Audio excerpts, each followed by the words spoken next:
अस्सलाम वालेकुम students. Chemistry का जो हमारा टॉपिक है that is macroscopic characteristics of forward and reverse reaction. तो चूँकि हमने रिसेंटली फॉरवर्ड और रिवर्स रिएक्शन को अच्छी खासी डिटेल के साथ बार बार डिस्कस किया है, तो आज जो टॉपिक है दैट इज़ मैक्रोस्कोपिक कैरेक्टरिस्टिक्स। हमें मैक्रोस्कोपिक मींस मैक्रो जो हमें अपनी आम आंख से नज़र आ सकता है, यानी दो वर्ड्स होते हैं, एक होता है माइक्रो, एक होता है मैक्रो। तो ये जो मैक्रो है यानी ये वो खसूसियात हैं जो हम अपनी आम आंख से हम इनको देख सकते हैं, मैक्रोस्कोपिक कैरेक्टरिस्टिक्स। तो वन बाय वन कंपैरिजन करते हैं फॉरवर्ड और रिवर्स रिएक्शन के दरमियान। तो फॉरवर्ड और रिवर्स रिएक्शन को पढ़ते हैं, इनका डिफरेंशिएट जो है, इनका जो कंपैरिजन है। सबसे पहला पॉइंट है जी, it is a reaction in which reactant react to form product. तो ये बात हमने पहले भी पढ़ी है कि फॉरवर्ड रिएक्शन ऐसा रिएक्शन है जिसमें रिएक्टेंट्स आपस में मिलकर क्या बनाती हैं जी, प्रोडक्ट। अब देखें यहाँ पे जो हमने रिसेंटली एग्जांपल्स पढ़ी जिसमें हमने हाइड्रोजन और आयोडीन की बात की थी कि ये हाइड्रोजन गैस है, दोनों आपस में केमिकल रिएक्शन करके क्या बना रहे हैं जी, हाइड्रोजन आयोडाइड। तो इट मीन्स ये हमारे रिएक्टेंट थे, यानी हाइड्रोजन और आयोडीन क्या थे, हमारे रिएक्टेंट थे। इन्होंने आपस में केमिकल रिएक्शन किया तो क्या बना दिया, हाइड्रोजन आयोडाइड, जो कि हमारी क्या है, प्रोडक्ट है। तो ऐसा केमिकल रिएक्शन जिसमें रिएक्टेंट आपस में रिएक्ट करके प्रोडक्ट बना दे, वो रिएक्शन क्या कहलाता है जी, फॉरवर्ड रिएक्शन। इसके अपोजिट अगर हम रिवर्स रिएक्शन की बात करते हैं तो रिवर्स रिएक्शन ऐसा रिएक्शन है in reaction in which product react to form reactant, यानी इसके बिल्कुल अपोजिट है। ये जो रिवर्स रिएक्शन है ये फॉरवर्ड के अपोजिट है। इसमें क्या होता है कि जो प्रोडक्ट होती है वो मिल के, या जो प्रोडक्ट है वो डिकम्पोज होकर क्या बना देती है, दोबारा रिएक्टेंट बना देती है। तो ऐसा केमिकल रिएक्शन को हम नाम देते हैं जी, वो रिवर्स रिएक्शन है। उसके बाद इसमें सेकंड पॉइंट है कि जो फॉरवर्ड रिएक्शन है take place from left to right, कि जो फॉरवर्ड रिएक्शन है उसकी जो डायरेक्शन कौन सी होती है, लेफ़्ट टू राइट, यानी बाएं से दाएं। तो इट मीन्स कि अगर ये इस डायरेक्शन में देखा जाए तो ये लेफ़्ट साइड है, ये राइट साइड है, तो रिएक्शन किस तरफ चल रहा है, लेफ़्ट टू राइट। और रिवर्स रिएक्शन की बात करें तो रिवर्स रिएक्शन क्या होता है, इसके अपोजिट। मतलब अगर हम यहाँ पे केमिकल इक्वेशन लिखें H2 plus I2 2 hydrogen iodide, अगर हम इस तरह करते, ये हो गया जी हमारा रिवर्स और ये हो गया फॉरवर्ड। तो फॉरवर्ड की डायरेक्शन क्या है, ये बाएं से दाएं की तरफ, लेफ़्ट टू राइट। और ये जो रिवर्स रिएक्शन है जिसमें ये जो हाइड्रोजन आयोडाइड है दोबारा ये बनाती है हाइड्रोजन और आयोडीन, इसकी डायरेक्शन क्या है जी, ये दायां मेरा, राइट टू लेफ्ट, यानी इसने इस डायरेक्शन में चलना पीछे की तरफ। ठीक है जी। तो ये एक डिफरेंशिएट था दोनों के दरमियान कि फॉरवर्ड रिएक्शन की जो डायरेक्शन है उसकी जो सिमत है वो है जी बाएं से दाएं की तरफ, लेफ़्ट टू राइट।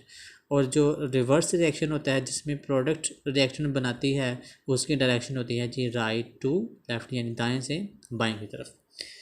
उसके बाद यहाँ पे तीसरा स्टेप है जी, इनिशियल इट इज़ फास्ट, यानी कहता है एट इनिशियल स्टेज, यानी जब हम केमिकल रिएक्शन अभी हम स्टार्ट ही करवाते हैं, अगर जब हम अभी शुरू ही करवाते हैं तो जो फॉरवर्ड रिएक्शन होता है उसकी जो स्पीड है, उसका जो रेट है वो क्या होता है जी, फास्ट होता है। द रीज़न इज़ दैट कि अगर केमिकल रिएक्शन स्टार्ट होने लगा है तो वहाँ पे भी रिएक्टेंट ही मौजूद है और रिएक्टेंट की कंसनट्रेशन ज़्यादा है, रिएक्टेंट्स की अभी अमाउंट जो है वो ज़्यादा है। इसी वजह से ज़्यादा रिएक्टेंट आपस में मिलेंगे और प्रोडक्ट बनाएंगे, तो जितने ज़्यादा रिएक्टेंट ज़्यादा होंगे उसका जो रेट है उतने क्या होगा, फास्ट होगा, स्पीड ज़्यादा होगी। इन दैट केस अगर हम अपोजिट बात करते हैं रिवर्स की, तो in start reverse is slow. मतलब अगर हम स्टार्टिंग की बात करते हैं या अभी शुरू की बात करते हैं तो चूँकि अभी प्रोडक्ट इतनी बनी नहीं होती, तो जो हमारा रिवर्स रिएक्शन होता है उसकी जो रफ्तार है या जिसका जो रेट है वो क्या होता है जी, मतलब यूँ कह लें कि यहाँ पे बुक में जो वर्ड यूज़ हुआ है नेग्लिजिबल, यानी ना होने के बराबर, मतलब बहुत ही काम होता है। उसके बाद फॉरवर्ड में क्या होता है कि इट्स स्लोज डाउन ग्रेजुअली, कि जो फॉरवर्ड रिएक्शन के जो रेट है या इसकी जो रफ्तार है ये आहिस्ता आहिस्ता कम होती है। अब कम क्यों होती है कि चूँकि अभी हमने बात की है कि अभी स्टार्ट में जो ये जो रिएक्टेंट्स होते हैं जिन्होंने आपस में रिएक्ट करके प्रोडक्ट बनाना होता है, चूँकि ये ज़्यादा कंसनट्रेशन में होते हैं, ज़्यादा अमाउंट में होते हैं, तो जिसकी वजह से ज़्यादा रिएक्टेंट आपस में मिलकर प्रोडक्ट बनाते हैं, तो उसी वजह से उसका रेट भी क्या होता है, फास्ट होता है। तो जैसे ही इनकी तादाद कम होती चली जाएगी, यानी रिएक्टेंट की जो कंसनट्रेशन है, उसकी जो अमाउंट है वो कम होती चलेगी, तो ज़ाहिर बात है फिर फॉरवर्ड रिएक्शन भी क्या होगा, ऐसा ऐसा स्लो होता चला जाएगा। और इसी के अपोजिट अगर हम रिवर्स की बात करते हैं तो इट स्पीड्स अप ग्रेजुअली।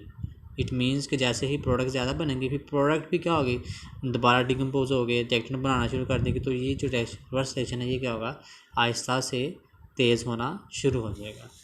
तो ये 4 पॉइंट्स थे जो कंपैरिजन था फॉरवर्ड और रिवर्स रिएक्शन के दरमियान, जिसमें हमने पहला इनकी डेफिनेशन कह लें कि जिसमें हमने पढ़ा कि फॉरवर्ड में क्या होता है, जिसमें रिएक्टेंट प्रोडक्ट बनाए, और रिवर्स रिएक्शन क्या होता है जिसमें प्रोडक्ट क्या बनाए, रिएक्टेंट। ये पहला पॉइंट पढ़ा। दूसरा पॉइंट हमने पढ़ा कि इसकी डायरेक्शन होती है जी बाएं से दाएं, लेफ़्ट टू राइट, और इसकी डायरेक्शन क्या होती है, राइट टू लेफ्ट, दाएं से बाएं की तरफ। उसके बाद हमने ये बात पढ़ी है कि जी ये जो अभी फॉरवर्ड रिएक्शन होता है स्टार्टिंग में ये फास्ट होता है, तेज़ होता है। द रीज़न इज़ दैट कि जो रिएक्टेंट है उनकी कंसंट्रेशन ज़्यादा होती है, और रिवर्स रिएक्शन क्या होता है, ये स्टार्टिंग में स्लो होता है और यूँ कह लें कि नेग्लिजिबल होता है। द रीज़न इज़ दैट कि वहाँ पे अभी प्रोडक्ट इतनी ज़्यादा नहीं बनी होती कि जो कि डिकम्पोज होके रिएक्टेंट बना सके। और ये जो फॉरवर्ड रिएक्शन है ये क्या होता है जी, आहिस्ता आहिस्ता स्लो होता चला जाता है। रीज़न ये पढ़ी हमने कि उसमें जो रिएक्टेंट्स हैं उनकी कंसंट्रेशन कम होती चली जाती है, और अगर रिवर्स की बात करते हैं तो ये आहिस्ता आहिस्ता तेज़ होता है। इसी तरह नेक्स्ट टॉपिक है हमारा जी macroscopic characteristics of dynamic equilibrium. तो चूँकि हमने रिसेंटली डायनामिक इक्विलिब्रियम को पढ़ा था, डायनामिक इक्विलिब्रियम में हमने ये बात की थी कि ऐसा सिस्टम जिसमें जो फॉरवर्ड है और जो रिवर्स है, जो रिएक्शन होते हैं फॉरवर्ड और रिवर्स रिएक्शन, ये आपस में इक्वल हो जाते हैं, इनका जो रेट है वो इक्वल हो जाता है, एक जैसी रफ्तार पे काम करते हैं। लेकिन दूसरी बात इसमें ये है कि जी डायरेक्शन अपोजिट होती है, एक दूसरे की मुखालफ सिमत में चल रहे होते हैं। इसने सिर्फ जाना होता है रिएक्टेंट ने प्रोडक्ट बनाता है, उसने दोबारा प्रोडक्ट को दोबारा रिएक्शन में कन्वर्ट करना होता है, तो ये डायरेक्शन अपोजिट होती है। तो ये बात हमने पढ़ी कि ये होता है जी डायनामिक इक्विलिब्रियम। आज अभी हम डिस्कस करेंगे डायनामिक इक्विलिब्रियम की जो मैक्रोस्कोपिक कैरेक्टरिस्टिक्स हैं, जो हमें ज़ाहरी नज़र आती हैं, जो हमें जिन खसूसियात को हम देख सकते हैं, दैट इज़ मैक्रोस्कोपिक।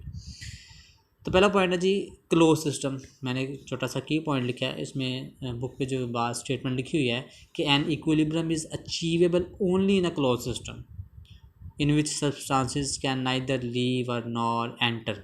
यानी ये बुक पे स्टेटमेंट लिखी हुई है, लेकिन मैंने बस एक की पॉइंट लिखा है कि जो डायनामिक इक्विलिब्रियम है उसको हम सिर्फ क्लोज सिस्टम में ही अचीव कर सकते हैं, उसको हम सिर्फ एक बंद सिस्टम में ही हासिल कर सकते हैं। अब क्लोज सिस्टम से क्या मुराद है कि अगर आपने एक बीकर ली है, उस बीकर में आप ये कैल्शियम कार्बोनेट वाला केमिकल रिएक्शन वहाँ पे परफॉर्म करवा रहे हैं, तो आपने इस बीकर का जो ऊपर माउथ है इसको क्लोज कर देना, ठीक है। यानी क्लोज से मुराद ये है कि अगर इसमें जो अगर कार्बन डाइऑक्साइड गैस यहाँ से बन रही है तो ये यहाँ से बाहर खारिज ना हो, इस बीकर के अंदर ही रहे, ठीक है जी। तो ये था पहला पॉइंट कि जो हमारा इक्विलिब्रियम है उसको हम सिर्फ इस क्लोज सिस्टम, इस बंद सिस्टम में ही हासिल कर सकते हैं। अगर बिलफर्ज अगर यहाँ पे कैल्शियम कार्बोनेट है, इसको हमने हीट किया, इसको हीट का सोर्स दिया, तो ये डीकम्पोज हो गया, कैल्शियम ऑक्साइड बनाया, साथ में कार्बन डाइऑक्साइड गैस बनाया। तो अगर ये कार्बन डाइऑक्साइड गैस यहाँ से इवॉल्व हो जाती है, अगर ये ओपन हो, बिलफर्ज अगर ये ओपन होती है, यहाँ से इवॉल्व हो जाती है, खारिज हो जाती है,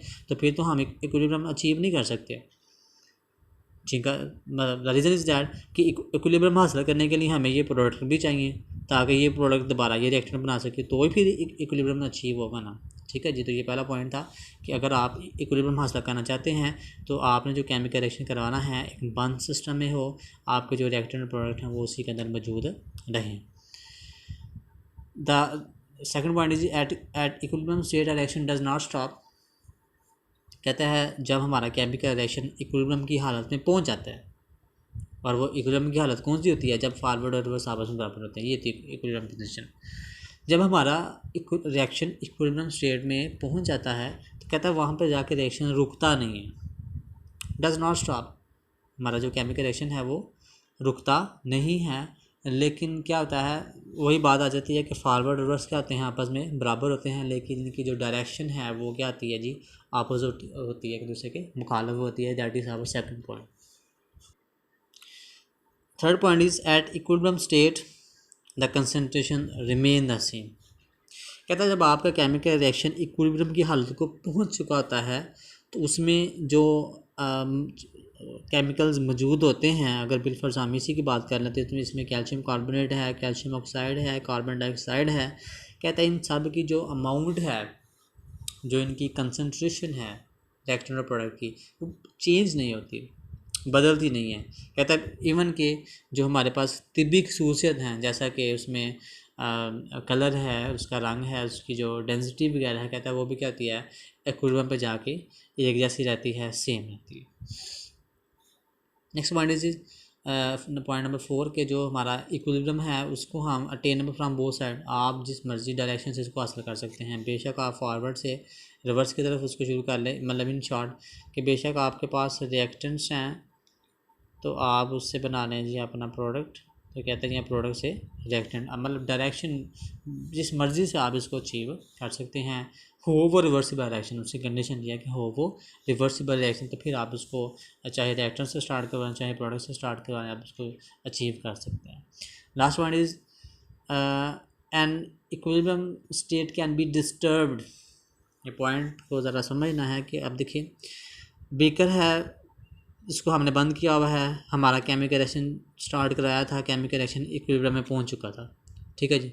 हमारा जो केमिकल रिएक्शन था वो इक्विलिब्रियम में पहुंच चुका था। अब हमने क्या किया कि इस बीकर को ओपन किया और इसमें से कुछ कार्बन डाइऑक्साइड गया, इसको बाहर निकलने दिया, इसको खारिज कर दिया, ठीक है। तो अब क्या हुआ कि जो रिएक्टेंट और जो प्रोडक्ट की जो अमाउंट थी उसमें इम्बैलेंसमेंट हो गई, मतलब एक लेवल नहीं रहा। पहले तो एक उसमें जो कंसंट्रेशंस थी वो सारी की सारी इक्विलिब्रियम में थी। अब चूँकि हमने क्या किया, सिस्टम को ओपन किया था और उसमें से कुछ कार्बन डाइऑक्साइड गैस को वहाँ से रिमूव कर दिया, तो हमारा जो केमिकल रिएक्शन इक्विलिब्रियम में था इसका मतलब वो डिस्टर्ब हो गया, ठीक है। अब कहता है कि बेशक आपका रिएक्शन डिस्टर्ब हो गया है तो आप अपना उस केमिकल रिएक्शन का जो इक्विलिब्रियम है उसको दोबारा अचीव कर सकते हैं, उसको दोबारा क्लोज करें, उसको दोबारा जो है वो उसको जो उसका प्रेशर है या उसका जो टेम्परेचर है जो उन रिएक्शन के लिए फ़िक्स होता है, कहता है वो कंडीशंस आप उनको दोबारा प्रोवाइड करें उसी तरह, ठीक है। फिर क्या होगा कि चूँकि हुआ तो कुछ यूँ था ना कि मतलब पहले तो फॉरवर्ड और एक रिवर्स एक दूसरे के बराबर थे, दोनों एक ही रफ्तार पे काम कर रहे थे। चूँकि हमने क्या किया था कि हमने प्रोडक्ट को रिमूव किया था, यानी जो हमारी कार्बन डाइऑक्साइड थी ना वो क्या थी हमारी प्रोडक्ट, इसको हमने रिमूव किया था ना प्रोडक्ट को। तो अब प्रोडक्ट क्या हो गई है, लेस, कम हो गई है। अब क्या होगा कि इसकी रफ्तार थोड़ी बढ़ जाएगी, ठीक है, यानी प्रोडक्ट कम हो गई है तो रिएक्टेंट ज़्यादा हो गए हैं। तो अब क्या होगा, रिएक्टेंट क्या हो गए, फिर आपस में मिलकर क्या बनाएंगे, प्रोडक्ट बनाएंगे, रिएक्शन की डायरेक्शन इस तरफ चल पड़ेगी और फिर कुछ देर बाद जो है वो हमारा केमिकल रिएक्शन दोबारा इक्विलिब्रियम की फॉर्म में आ जाएगा। तो ये था इसका जी लास्ट पॉइंट। तो जी ये 2 पॉइंट्स हमने डिस्कस किए आज, macroscopic characteristics of forward reverse reaction, और ये हमारा था जो डायनामिक की जो प्रॉपर्टीज़ थी, जो कैरेक्टरिस्टिक्स थी, ये दोनों एक अहम लॉन्ग क्वेश्चंस हैं। और इसके अलावा इसमें जो इसमें भी सी शॉर्ट क्वेश्चन कोई से 2 पॉइंट पूछे जा सकते हैं, या फॉरवर्ड रिवर्स की डेफिनेशन ही पूछी जा सकती है, या इनके अलावा कैरेक्टरिस्टिक्स शॉर्ट में आ सकते हैं। तो ये दोनों अहम टॉपिक हैं, इनको अच्छे तरीके से जो है वो आपने तैयार करना है। और जो macroscopic characteristics of dynamic equilibrium है ये आपकी जी असाइनमेंट है, इसको आपने असाइनमेंट को करके इसको सेंड करना।